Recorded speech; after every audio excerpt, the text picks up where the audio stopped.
Šlifuoju garsą, šlifuoju idėją, šlifuoju, kad nebūtų užmiršti darbai, vis tiek prieini sugrįžti ir visiškai normalu.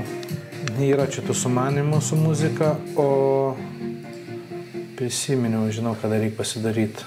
Reikia dar vieną reikalą sutvarkyti. Ką jis dar sakė? Šlifuoklis, bet tų šlifuoklių visokių yra. Glaistų šlifuoklis. Šlifuoklis. Tai reikia prisijungti, pasižiūrėti per ekraną. Reikia pasižiūrėti, bet reikia... Čia galima internetu užsisakyti įrankius. Čia labai žiauriai paprastas dalykas. Esu jau useris jų platformoj. Tiesiog pasirenki statybinę techniką didžią gabarytę, ko man reikia nivelyro reikia ir dar šlifuoklio reikia. Tai dabar tą ir padarysim. Paieška reikės. Nivelyras. Nivelyras. Va, kiek nivelyro. O, kiek ko nori. Dabar kokio man reikia. Man sakė tą lazerinį. Prašiausiai lazerinį nivelyrą. Nu tai va. Pliuk, pliuk. Va, atsiimsiu pats, pristatyti gali. Čia palei adresą, pasink statybų aikštelę. Gal net į statybų aikštelę gali pristatyti. Tai iš vis realiai tu ryte atsikėliai.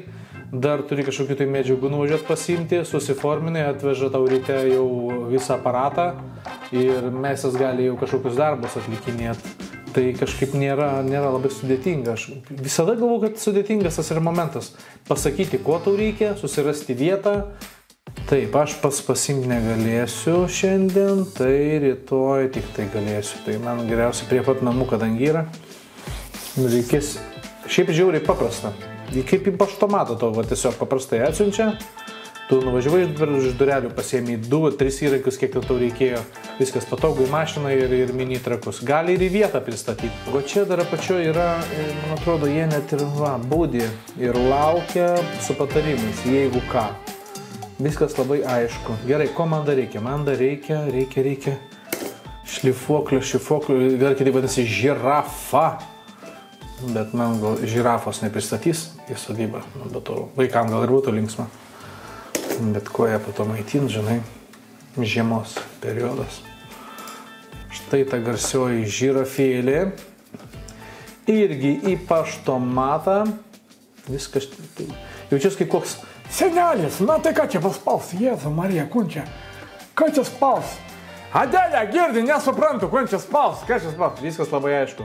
Būk tu jaunas, kūdikis, senas, vidurinio amžiaus krizės, būk labai susinervinęs, būk išsiskyręs, būk ką tik susiženijęs, būk ką tik parvažiavęs iš užsienio, kur nieko lietuviškai beveik nesupranti. Viskas iš tikrųjų žiauriai easy, tik tai skamba baisiai užsakyti. Nu, tai jau čia formą pildysi 7 kilometrų. Ne, nieko panašaus, labai viskas paprasta. Gali būti jūs praverstų ir šitie, o dar pasiūlymus siunčia visokiausios galingumų. Aš viskas ramus, pasidariau viską, ką reikėjo. Ir šiaip, jeigu aš kažką tai čia per silpną užsakiau, nes būna visokiausių galingumų tie aparatai, taigi, va, prisėsiu siaubo čia filmo, o bus taip. Ir nušvietimas. Easy, susispaudėjai, užsisakėjai, laisvas. Einu vaikam, padarysiu kokį sumuštinį ar kažką.